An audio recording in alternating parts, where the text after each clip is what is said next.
Following the trail of spice shipments, we made our way up to Nunavut Bay, Canada, the secret hub of Jean Bisson's shipping empire. As a young man, he trekked across Canada to strike it rich during the gold rush of 1852. An avid prospector, he took some chances and ended up buried alive in an avalanche.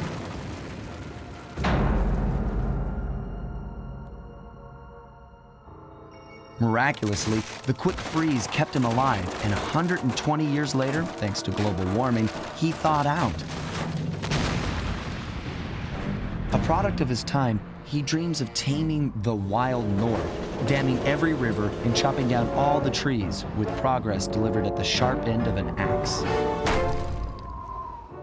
Shipping spice for the Claw Gang proved a lucrative way to bankroll his one-man war against nature.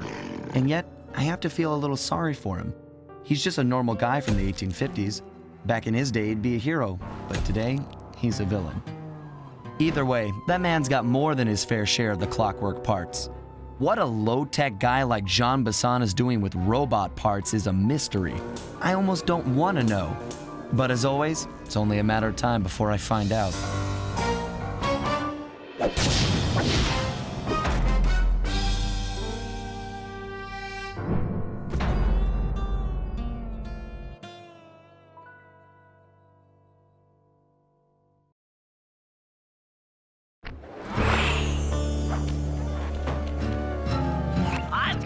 On the clockwork parts, and through town and out into the wilderness.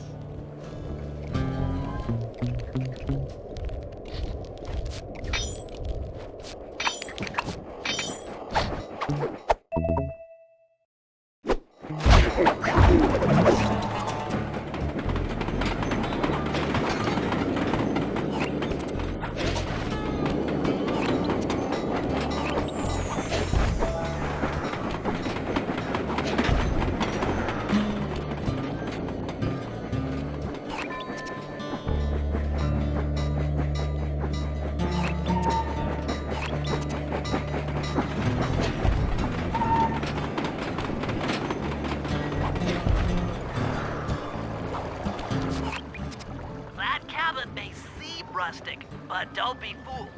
It's the control center for Jean Bisson's trade empire. Sneak inside and raid his files. You're sure to find out where he keeps his clockwork parts. Ransacking his files doesn't sound hard. Now, climbing up a sheer rock wall, that'll be a challenge. You're in luck. Before Jean Bisson took over, this used to be a popular destination for rock climbers. Some of their old wall hooks are still around. I'm guessing I just jump and hit the circle button to latch on. That's right. And remember to lean back before you spring off the hook. You'll get more altitude. Thanks for the tip. I'll give it a try.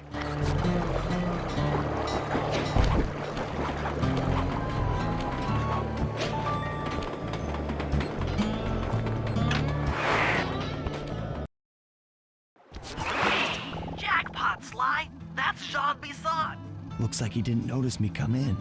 Just stay out of sight and take a picture of each of his trade routes. They should narrow our search for his share of the clockwork parts. All right, I'm on it. Hello, Arpeggio here. Salutations, Mr. Arpeggio. Y'all got time to shoot the breeze? Of course, for you, chum, always. Although must we communicate through that dreadful speakerphone?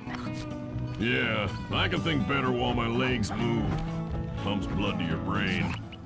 Yes, of course. One must keep blood in one's brain. But do tell, is there some pressing matter you'd like to discuss?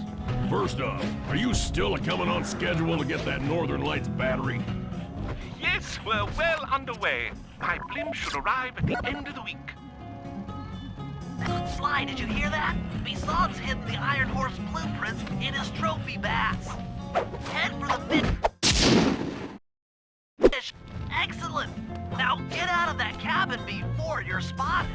Bisson, you covetous troglodyte. You've already got the lion's share of the parts.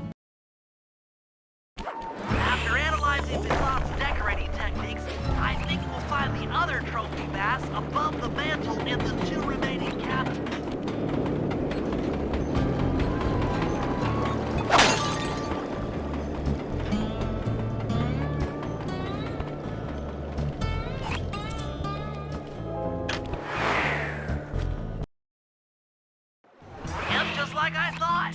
Get to the fish above the mantle and steal those blueprints.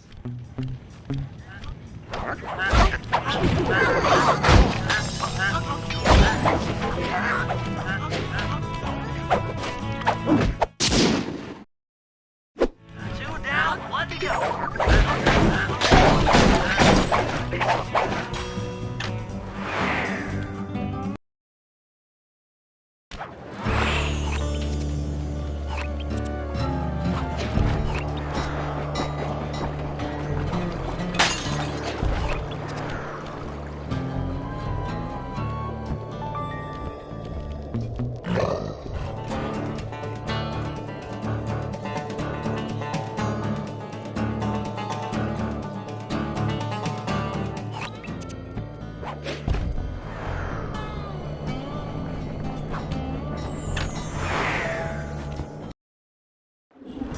Trophy bass is above the fireplace.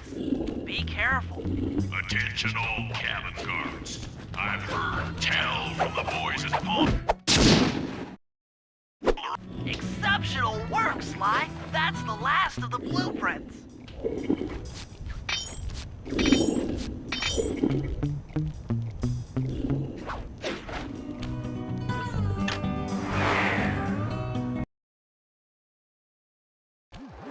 Armed with all three blueprints, we should be able to isolate and track the Iron Horse trains through that satellite dish.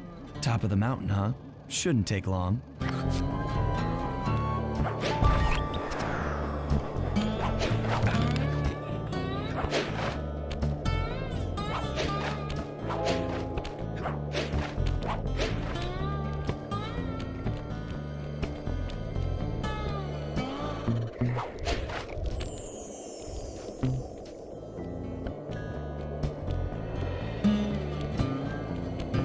This appears to be the only way up. Keep an eye out for those rock climber wall hooks. They might be useful.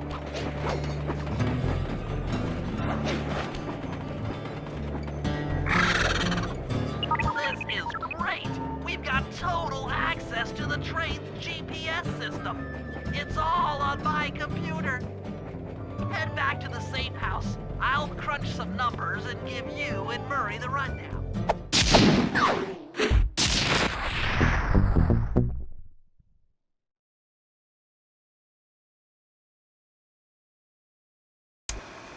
Thanks to Sly's efforts, we now know the location of all three of the local clockwork parts. 2 lugs and a stomach.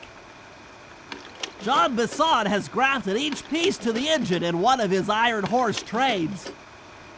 This improvement allows the trains to run all night and all day. We won't have the luxury of sneaking in while they're stopped. While they're in motion, the only way aboard is through a hatch on the caboose roof, which unfortunately has been locked down. These need to go. First, collect the spice gas from the balloons above town, and then land on the back of the caboose to blow off the locks. Once the way is cleared, I'll suit up and jump into Iron Horse number 1 while it passes near town. With some luck, we'll have the first clockwork lug in a few hours.